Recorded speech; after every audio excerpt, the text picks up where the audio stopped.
guys, welcome to Out With It. And today I'm in conversation with somebody extremely creative, unapologetically expressive, and extremely talented. He's somebody who cannot be confined in one specific field because he's not just a dancer, director, producer, and an entrepreneur, but also somebody who holds so much value in the field of arts. He's somebody who I can go on and on and on about explaining what he's done in the field of arts. Because since he founded M&M Collective, which is Movement in Motion Collective, he's worked on numerous projects spanning across dance to anything basically. Presenting to you Arjun Kochhar. Hi, Kia. It's nice to be here. Hi. So nice to see you. How are you doing? I'm good. A little tired. Long day. I'm A sure. lot of dancing, a lot of meetings and projects, but I'm happy to be here. Yeah, I'm so happy we're doing this. Yeah, me too. Because I've heard so much about you. I think everybody at USC, whenever you talk about dance, knows Arjun. Oh, God. Yeah, genuinely. Sure. So, how was your day today? It was good. It started with a lot of classes. Mhm. So, the Kaufman schedule, as you know, it's very rigorous. So we start with class every morning at 10:30. Oh my God. And then we go into rehearsals for the rest of the day. So I had a rehearsal today, 2:30 to 5. Mhm. And then I got home, had some dinner, and I've just been in meetings ever since. Oh, wow. And now I'm here for a night podcast shoot. Yeah. Honestly, because it's been so hard to find a time I for know. us. Yeah. Oh my God. But I'm so happy that we're Yeah. finally doing Me this. too. But I want to ask you about what you're working on right now. Which project are you working on? Absolutely. I am doing a whole bunch of things across very different fields. So, in the dance field, I'm working with a choreographer named Julian Myers, who works in a lot of different fields, specifically with theater spaces and in the dance film industry. So, I'm working with her on a piece that's with the Kaufman School of Dance. Outside of that, as you mentioned, Movement and Motion Collective, we're doing a bunch of projects for sure. I was on set just yesterday for a dance film documentary series that we're doing, Okay. and we're filming the second part of that this coming Sunday. I So a love lot of that. pre-production for that, Yeah. like getting locations in place, producers, food for dancers and actors, all of those things, the last minute things that are very important for being on set. And I'm also in pre-production for another project that we're filming in the end of March, Okay. which is a video game dance film. Interesting. Yeah, that's also being directed by a sophomore at Kaufman. Mhm. So it's a very interesting project. Me and my co-director were leading as producers on this project. Okay. But it's something we've never done before. So it's wow. very exciting, very Yeah. new. We get to kind of tap into very different industries and different types of films, which Yeah. is very interesting. And we're very lucky, touch wood, that we get to do these very diverse projects. I agree. Yeah, I think your portfolio has been really, really interesting thank you. because it doesn't just, it's not just about dance. It's Yeah. about creators as a whole, Right. whether it's musicians or dancers Yeah. or you, not necessarily even dancers. Like I saw some of your production things and you've given a lot of work to new directors as well. Yeah. Who just come up with an idea and want to do something. Absolutely. And I love that. Yeah, I think the foundational idea of M&M Collective was to give access to people who are always left out of the industry. I think what we see in a lot of the industry here in Hollywood, but also back home in Bollywood, is always rinse and repeat cycles. You see the same people doing the same thing over and over again. But the smaller people who are trying to break into the industry never get a chance, or even if they do, they're never seen at the same level as people who've already been in the industry. So 100%. the idea was to give people a chance who would otherwise be left out of the picture. Agreed. And it's also, I think, very important to note that whether it's Hollywood or Bollywood, main views come from commercialization, right? Right. Like most, I think, projects that really get those $1,000,000 are Yeah. commercial projects. Right. But this is really artistic. It's different. Yeah. It's not the usual movies that we see. Yeah. And it's good that it's been brought to a light where now, like, I love dancing because personally, so I would love to watch something like that. Yeah. But even bringing and giving it a chance to people who might not necessarily be introduced to that kind of media, it's really interesting. Yeah. And I think a lot of people find it very cool. But before we go more into your conversation about M&M, Yeah. I do want to do this segment with you, which Okay. is called Out With It in 5 Seconds. Okay. So I'm going to ask you questions. Okay. whatever pops in your head, you have to answer within 5 seconds. Sounds good. Okay, starting strong. Yeah. If you were to make a film, dance film, or any sort of film, specifically targeting South Asian market, what would you call it, and what would it be about? Okay, 5 seconds. I'm sure my time will go by. Um,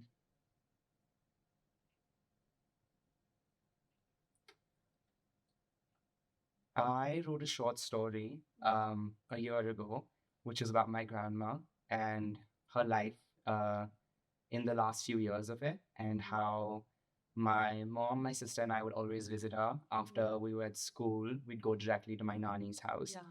And I wrote a short story about kind of that journey from like going to school and then heading to her place and taking a nap in the car, and my mom always waking me up like 5 minutes before we reached um, on this specific bridge that used to cross between our house and her house. And so I would always wake up and look out and see the river. And that was kind of like my clue that, oh, we're almost at a house. And so it was the Kalindi Kunj Bridge. So I think I would call it that and dedicate it to her life. I've been wanting to do something that kind of honors her life because I think in my lineage of being an artist, my nanny, she was a sitar player. And then my mom is a visual artist, she's a painter. And then I'm a dancer. So I feel like that lineage of artistry began with my nanny. So I would love to do something in honor of her. I love that. That's so cool. Thank you. Okay, I actually want to see that. I will Come to make life. it just for you. Genuinely should. Also, I think South Asian culture as a whole would really be good to explore from that perspective of dance. I think that's really cool. The second question is, what did the 12-year-old Arjun want to be? Oh, so many things. I wanted to be at all an actor for some reason. Right. I wanted I to think be. everyone had I that think phase. everyone, yeah. Yeah. Growing up in India, it's kind of like you have to go through that phase. An actor. My dad was a pilot, so part of me wanted to be a pilot for a little bit, very short bit though, like maybe a week or something. Um, I wanted to be a journalist, which kind of still in some ways still do. Yeah. Um, but I think dance kind of always found its way back. My parents were the type of parents who would like put me and my sister in every single extracurriculars. We did like acting, classical singing, dancing, horse riding. We did it all. Basketball. So I think the one that stuck was dance. And from a very early age, I kind of knew that that was the path I wanted to follow. So I think I'll stick with dance. Okay. When did you start dancing? At the age of 3. Oh, wow. Yeah, I started with Bollywood, just like at home with like a teacher that my mom found, and then it became more and more serious, and then I had to push her and be like, I think I want to go to a studio, and then it just tumbled from there. So did you do ballet? I did. So I started with jazz actually. That was the initial style that I started with, and then my teacher at the studio was like, I think you should expand, try out other styles. So then I did ballet, then I did contemporary for a little bit, then commercial styles like hip hop, jazz funk, and then just started expanding my portfolios. Fair enough. Yeah. Okay. Second last. Yes. Which film did you do in your project so far that you wish you got it at this point of time and you would have done more justice, maybe? Or even if not that, I think you're more equipped to do it now than you were back then.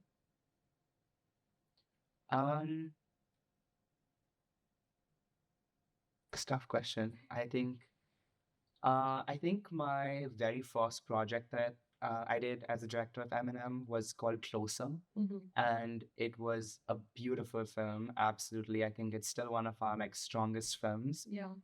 It was just me, my co-director. Shout out to Josie. And then 3 of our closest friends. We just drove up to the mountains and filmed it in the middle of a thunderstorm. Wow. So it was scary, and it was definitely something unconventional, but it turned out to be a really beautiful film. Yes, it did. Thank you. I think the reason I would do it again at this point in time is I would want more people involved in the project. so that that very first project could have started with more accessibility to people. Right. And we could have just, it could have been a passion project, not just for me and my co-director, but for all the people, like the cinematographer, the gaffer, the grip, a larger cast maybe, and Fair enough. you know, just like bringing people in as like the first step into the industry as an up and coming film production. That's totally fair. Yeah. That makes perfect sense. Yeah. And which project, this is the last one, Mhm. which project do you wish you would have done and you didn't take up? Is there any like that? Cool. I don't think so. Okay. I think so far we've kind of done all of the projects that we've loved. Um, Again, knock on wood, we've been very lucky to have gotten so many diverse range of pitches from people Yeah. who have been wanting to work with us and also learn and grow with us. It's not always easy to give someone else your creative vision and trust them with it. So I'm very lucky that people have been willing to do that with us. But I don't know if we've ever given up on a project that we shouldn't have. That's good. Yeah. That's perfect. Yeah. I'm glad. But you touched on so many things, and I want to talk about a lot of them. Yeah. So picking the first, I think that's a main question when people see these type of projects and work is how do you think somebody who either you're getting on board as a new director Yeah. or even if you don't get somebody and it's just you and your co-founder, how do you make money? Like, what's the revenue like? Is it always fundraising, or are you shifting that a little bit more towards making revenue through different streams? So, as Eminem Collective, we function mostly as a producing company. Right now, because we're students, we're still kind of going out into the professional world. We don't really have like a pool or a sum of money that we pull from. So each individual project, we do fundraising efforts for each of them.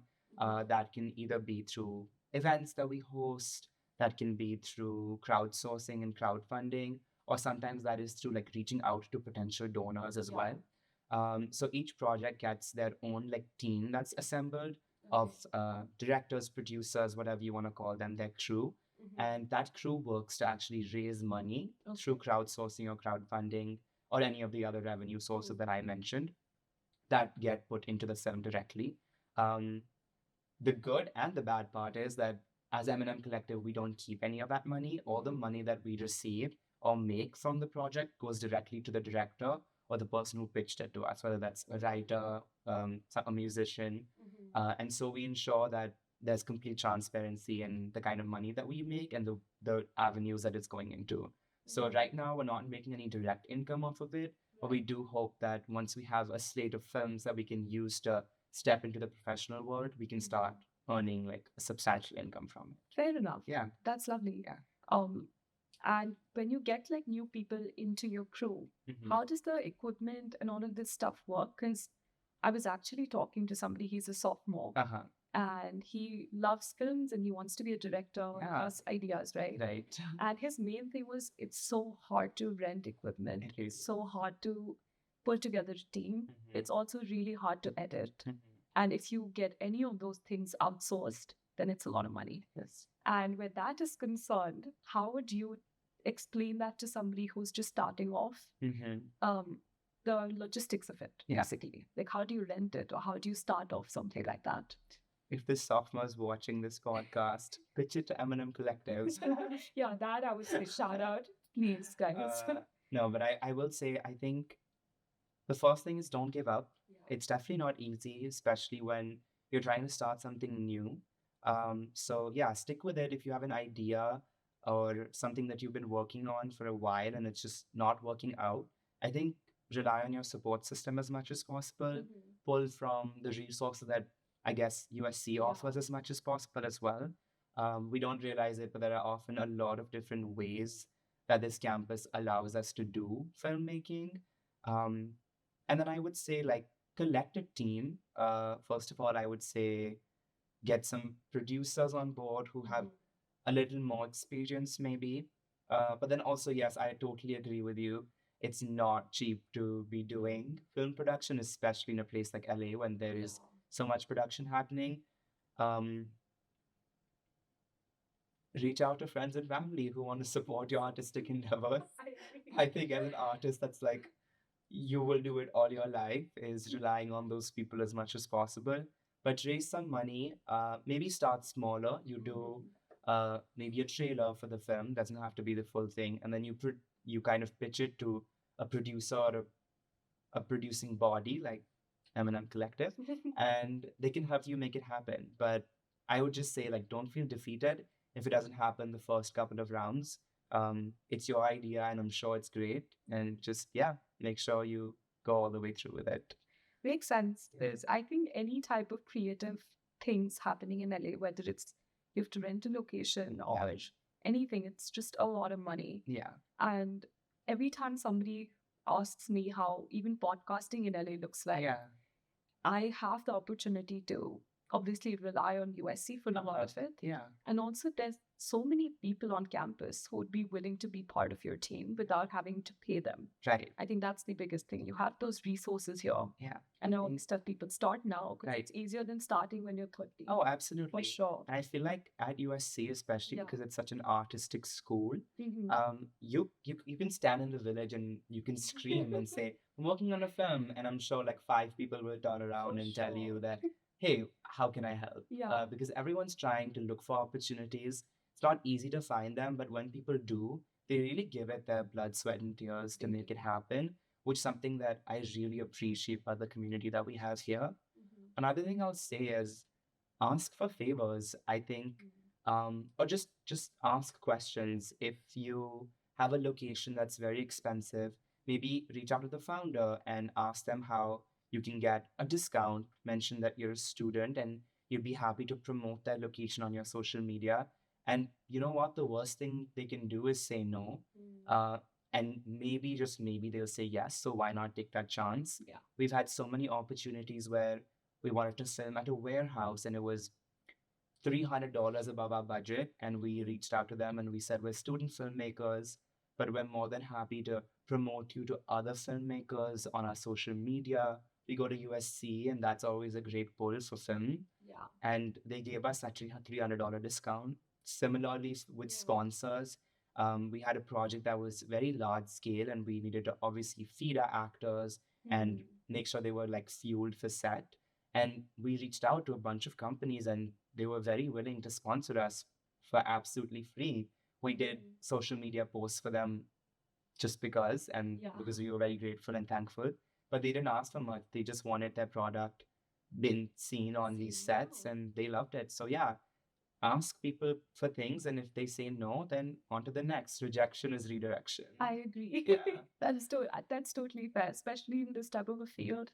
I completely agree. Yeah. And it never hurts reaching out to people. Right. Yeah.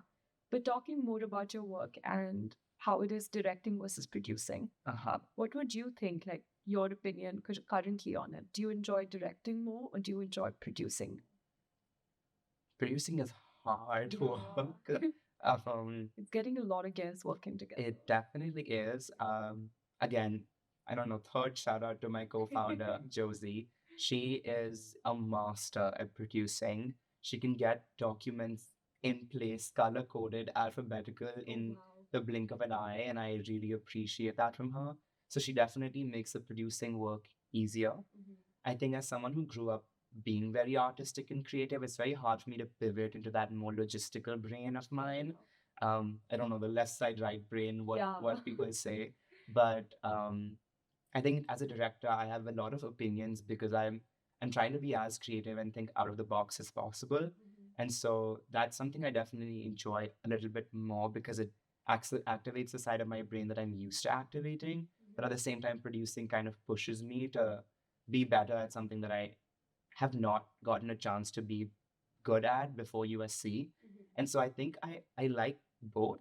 But if I were to pick, I would definitely choose directing. Yeah. Yeah. Then, also talking more about Closer, your first film. Yeah. It won so many awards. Yes. It won like 3. They were 3 national film awards for film festivals across the United States. So once we filmed the project and it was done editing, we decided to submit to a few different festivals, and we were very lucky that we won or were official selections for these film festivals. but they were screened, and people actually reached out to us from those festivals in cities across the United States, Yeah. and they were very impressed by the project. So, Mhm. yeah. But talking about those film festivals also, Yeah. what's the process like for not just applying, but also once you get selected? Is there a type of screening that happens where everyone gets together? Yeah. And what type of connections did you actually make post that? Because I think that's a space where everyone comes together, similar fields. Right. And did that happen or help in any way? Yeah, absolutely. To talk a little bit about the film submission process, Yeah. there's an online portfolio website called Film Freeway where people can go and upload their films. You just need to make sure you have like all of your details ready, and then supplemental things like a trailer, a poster for your film, maybe some still shots from the film as well. And then once you have that uploaded there, you can just keep clicking through festivals and submitting to as many as possible, Okay. which is great. A lot of film festivals also offer student discounts. So for the next 60 days that I am a student, I will be making the most of that. Um, but yeah, definitely Film Freeway is a great source of like reaching out to film festivals and also finding out about them. A lot of these are also like direct channels to bigger film festivals, Yeah. like the LA Film Festival or the Cannes Film Festival. A lot of these shorts and indie films actually get chosen to be screened there. So definitely applying to those is a great way of like getting your work out there. But talking a little bit about what happened through these film festivals, they are a great source of like filmmaking community because a lot of people who are very passionate but also have been making films for a long time have the opportunity to come together and showcase their work.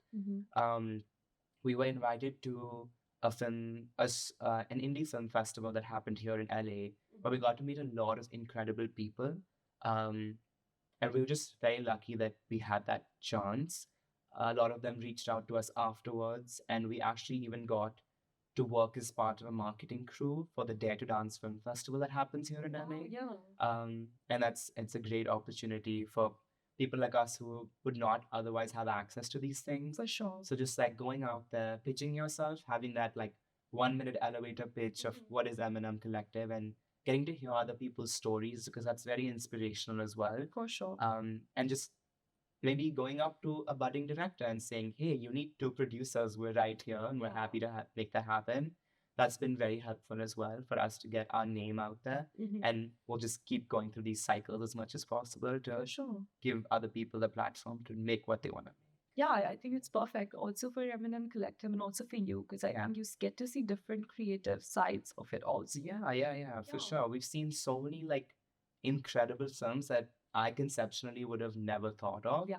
And so it's beautiful to see that as an industry we've moved out of the mainstream and we're moving into such like diverse films that I'm very proud to see that. It's very inspiring. I completely agree. And shifting that a little bit more towards South Asian films, there have been a lot of very indie films being shot, and I think there was one which was by Richa Chadda and her husband, Ali Faisal, I think, and that also won an award recently. And that was a very, very good film. Indeed it was. Yeah.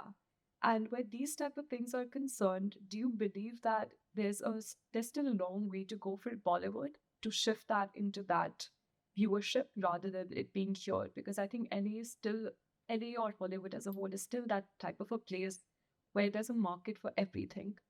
India, I think, is still a little bit far from that because regionally there are so many markets, whether it's Telugu or Malayalam or whatever there is. It creates that market separation already. So do you think there's still a way to go? Absolutely. I think India has come up a lot in terms of the types of films that we're making. What is hard though is that people in positions of power are still upholding those older ways of making mainstream media and mainstream films. And a lot of the resources that are available to people in India, they are very limited and they are being consumed by those people in those positions of power.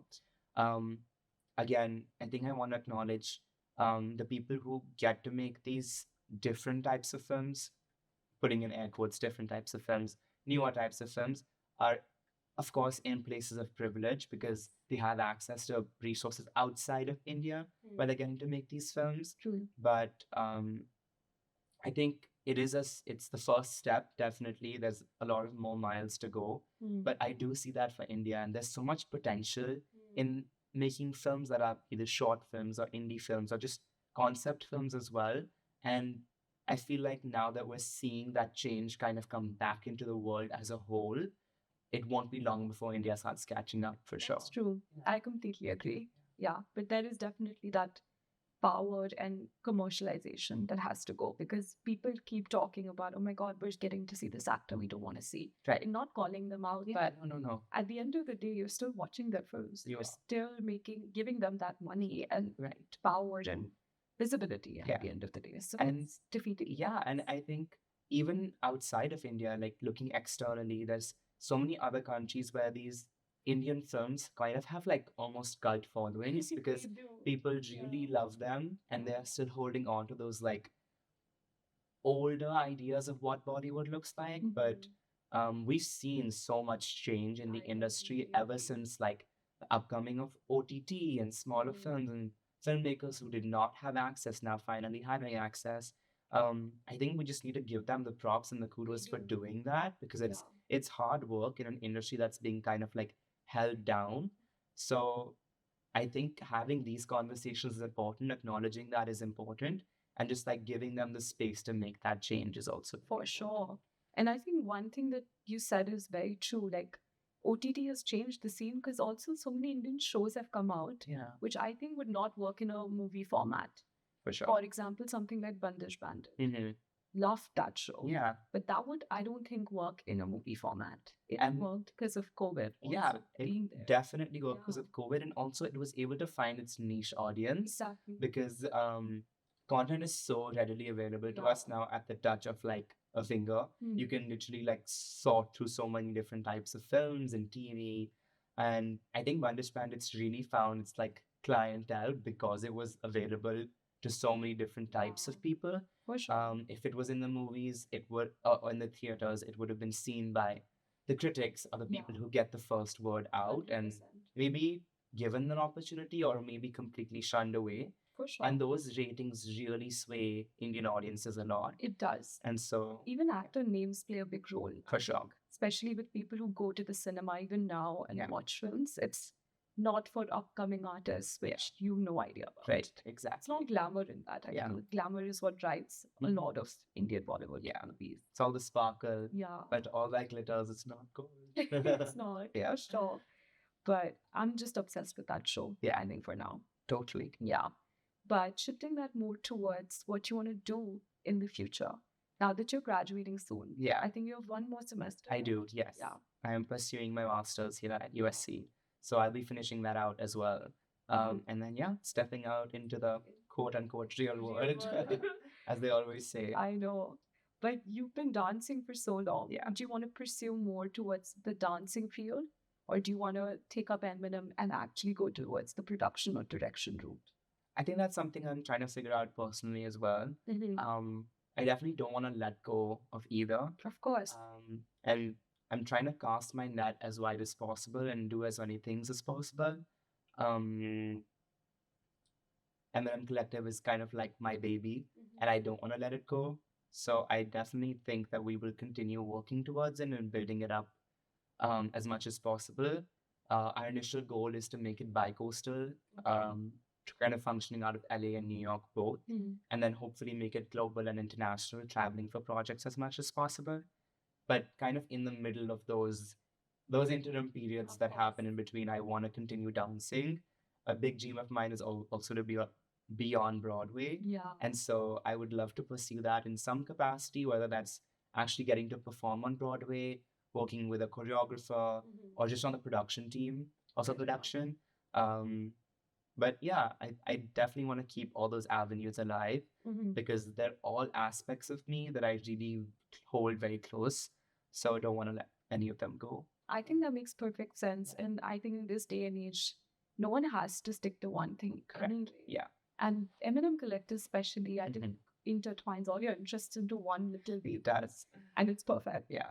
I think that's kind of podcasting for me Yeah. because I feel like I'm interested in too many things. I think you can't make a career out of like dancing, finance, jewelry, um, reading. Like it's too random, right? This is like where it all mixes together because I can have those conversations, I can meet those people, and it's perfect. Yeah, and I think you're amazing at it. Look at the setup; it's beautiful. Thank you so much. Yeah.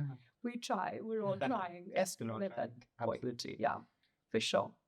But talking more also about specifically the directors you get on board. Mhm. How much autonomy do they get when they're working on their projects? I think it depends on whether the director is the one who's pitching the project. Most recently, we worked on a film called I See. We wrapped filming end of January. That was actually our first time ever being pitched a project by a musician who created music specifically for dancers. Shout out to Gibson. And he wanted to create a film that kind of highlighted the musical score, but also how that could be realized in movement and um, using dancers' bodies as kind of the instrument that was playing that music. Yeah. And so a lot of his voice was obviously in the film. But then to get someone on the creative driving force, we onboarded a director after interviewing a range of them. And then they obviously brought their voice in as well. And then we try to make the process as collaborative as possible. So, me, my co producer Josie, the director, the musician, and then also the choreographer or the dancers who are part of it. They're all that creative team that works together to kind of create a vision that works for everyone because we feel like the more perspectives we have, the better it is because everyone comes from such a different background of experience. And bringing that to the table is so important and not just having one person driving kind of the ship. So, yeah, the director gets a lot of the say, but we try to include as many voices of the team that's going to be working on the project itself as well. So, we try to strike a good balance between the two. Fair enough. Yeah. Okay. And for people also who are watching and who'd want to associate with M&M in any capacity, Yeah. what are the type of different roles that people can apply for or even for pitching? Like what backgrounds do people usually do pitch you to? Like, could they be writers? Could they be musicians? Like, what's the avenue like? You can be anyone and everyone with a dream. You can come and pitch to us. But actually, though, we've had people who are econ majors. Oh, wow. We had someone in San Diego who's a businessman reach out to us for the project. So I don't think your background matters as much. It's just you have to have a dream and a vision, and we can help you make it come true. The process is there's a form in the link in our bio, and you fill that out. We usually have the form live about every 6 months. So we fill up our slate of projects for the upcoming 6 month period. Or reaching out to us, DMing us on Instagram, we can absolutely help make that happen. You don't have to have any sort of background, like I mentioned. Yeah. What was the other part of that question? Part of it was if they just want to do like volunteer. Yeah, they want to join your crew. Yeah, absolutely. We post crew calls for almost every single project. Also, if we post kind of like a graphic for like highlighting what a project is about and it really speaks to you, feel free to reach out to us. We're always looking to support people and give them opportunities. So if you want to be a production assistant and just see like what the different things are that happen on a set, just like being around the actors, being around the talent and the creative team, we're more than happy to have you. If you want to hold a phone and take like BTS videos, like more than happy to give you that opportunity as well.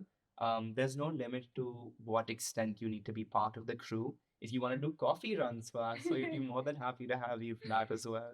So I think, yeah, reach out. We have so many projects happening all the time, and we'd love to have anyone and everyone on the set with us. I love that because I think there's so many people who would want to be involved in something creative. Yeah. I think this is the perfect start. Yeah, and sometimes people don't know what all happens on a set. So maybe just like being a fly on the wall and seeing the different aspects so that next time you know what you want to do. So, since you've been dancing for so long, I want to know why you're doing journalism. I think storytelling has always been a really big part of my life, both through dance and through writing. And coming to USC was kind of the perfect place to bring these two passions together. I think Kaufman gave me an opportunity to explore the dancing aspect and the very creative in a studio aspect of me. But then taking class at Annenberg, I was able to, put my thoughts on paper and kind of streamline them as much as possible. So I just knew I wanted to do something in both those fields. And coming to USC, I kind of felt like I had to a, take advantage of those opportunities as much as possible. Yeah, writing has always been a really big part of my identity. I wrote a book back in Oh, wow, 2020. you did. 2020, I did. Wait, It what was was it about? so it was a chapbook, which is like a poetry book. It was a collection of some of my poetry that I got to write at a summer intensive I did at Columbia University. So one of the mentors there saw my writing and kind of saw a through line and said, you should put this all in a book and publish it. I did. I published it, and within the first month of publishing, my book was an Amazon bestseller. Oh my God. Which was That's amazing. I did not know that. Why did we not touch on this? I don't know. Oh my God, you're also a writer. So Yes. my intro. Not at all. So yeah, I was very lucky with that as well. But yeah, I was writing a lot about personal experiences, family experiences as well. Mm-hmm. And also, I'm going to link your book. So, like, tell me which book you have. I'm going to link it in. For sure. I love that because my last podcast was with an artist.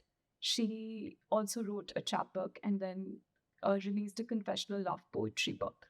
Beautiful writing, and all of it is about love through different lenses. And it's absolutely amazing. She goes to USC. Oh, wow. Yeah. I love poetry and books. Yeah. So it made the perfect sense. Yeah. Absolutely. Yeah, I love that. What type of books do you like to read?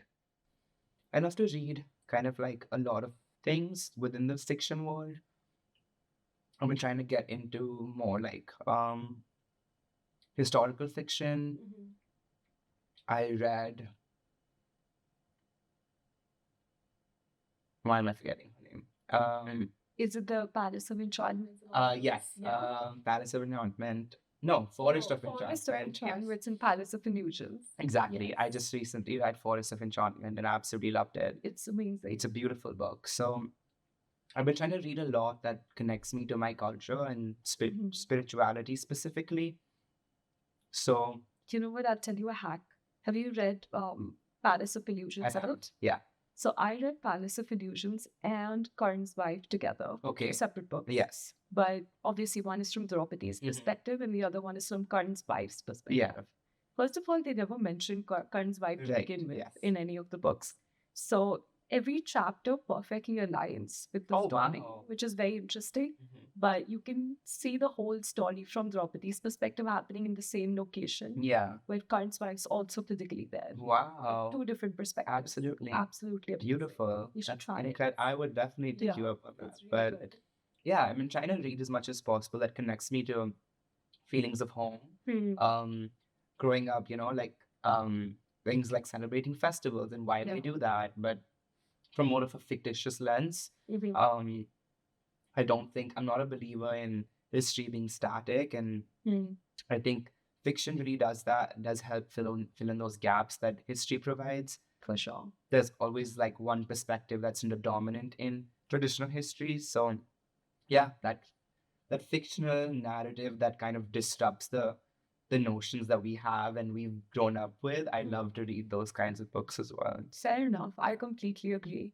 I also just really, really enjoy reading new perspectives on old historical events. Yeah. Because that also shed a lot of light on things that people brushed over back in the day. Should not have. Yeah. Probably. Absolutely.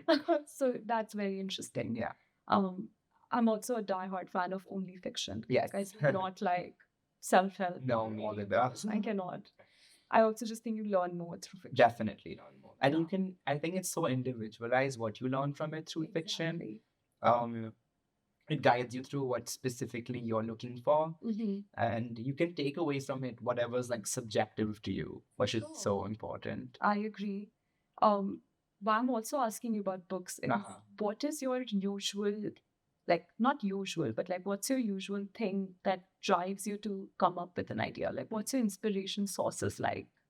when it comes to either short films or dancing, also for that matter? I think a lot of it is guided by music. The kind of music I consume at that time in my life when I'm creating is a big factor for sure. I always start there before the movement comes. Um, in terms of concept, I feel like I pull from personal experience as much as possible, never from movies or books and TV shows. Okay. I think it's easier to tap into what you know and what you've lived through than to step into someone else's shoes, even though that's a big part of what acting and putting on a facade is about. But I think as someone who's leading the room and leading a vision, it's important for me to kind of experience those things for myself. Um, Most recently, last semester, I made a short length work about 7 minutes long, which was called When He Was a Little Boy. And it was about kind of returning to your childhood self when you're an adult and how important that is. And life gets so serious, and people start asking you what you want to do and who you want to be. But as a child, you wanted to, like you asked me, like you wanted to be so many things. You wanted to be the prince of a country, or you wanted to, like, learn how to fly, and you could be so many things in your imagination. And we always forget that. And so that piece was about, like, kind of returning to childhood, even when adulthood seems like to be taking over your life isn't impossible. That's so relevant and so fair. I think everyone at this day and age, this age also graduating college, every person has the same question: what are we going to do? Right. I think that's really, really relevant. I want to watch that. Absolutely. And it's kind of inspired by, to contradict my own point, a book called The Little Prince. It's a beautiful book. It's a short book. And it talks exactly about how life gets so serious and we take it so seriously, but it's really not. It's really not. Do you have like a specific director or a production house that you love their work of?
Three months, I want to say. And then we filmed it in April last year.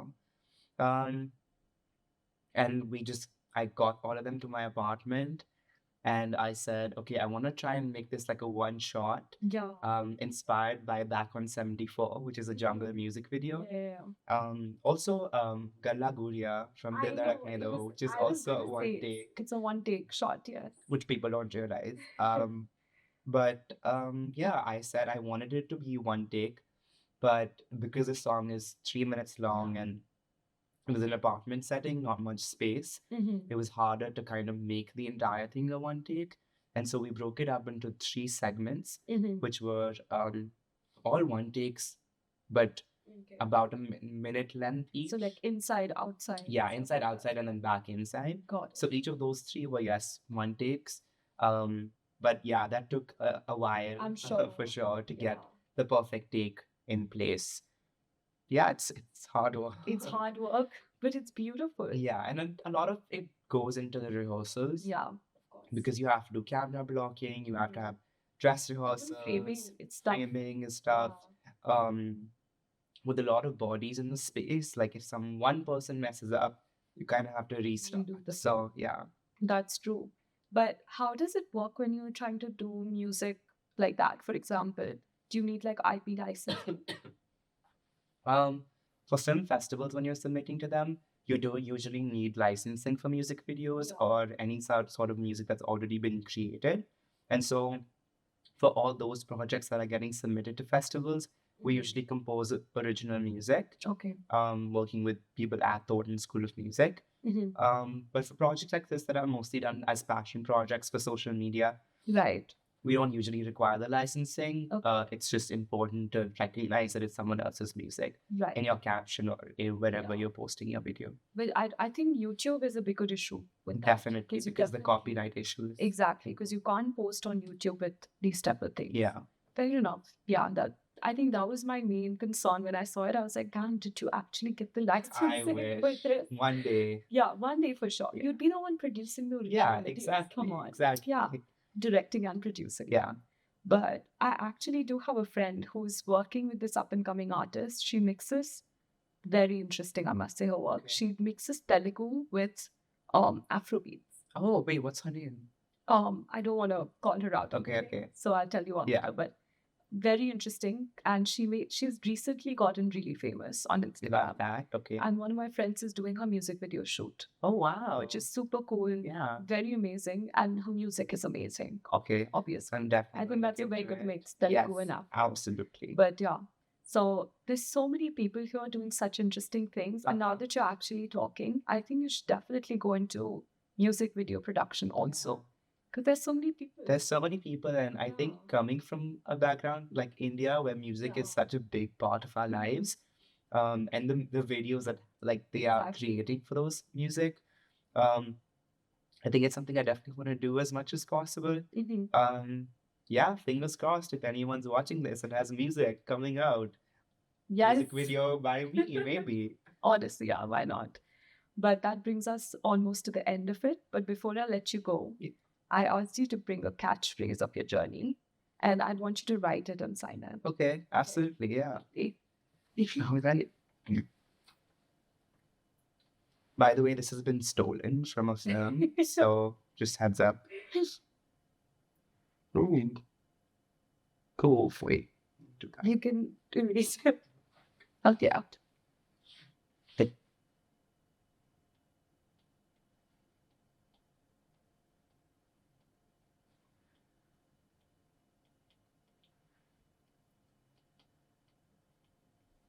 For anyone who's seen Finding Nemo, just keep swimming.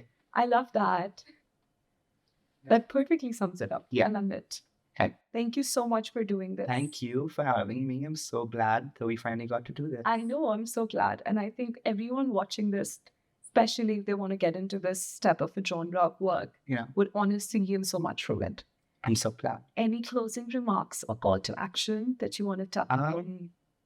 I think if you're watching this, my only thing would be show up, not for anyone else, but for yourself. If you've chosen a life in the arts, it's not going to be easy, but it's going to be worth it for sure. So show up, because if you want to do the work, it will give back to you eventually. And reach out if you ever need anything at all. I'm more than happy to help. And keep watching Kia's lovely podcast, Out With It. Thank you so much. Yeah, thank you. Thank you. Out with it.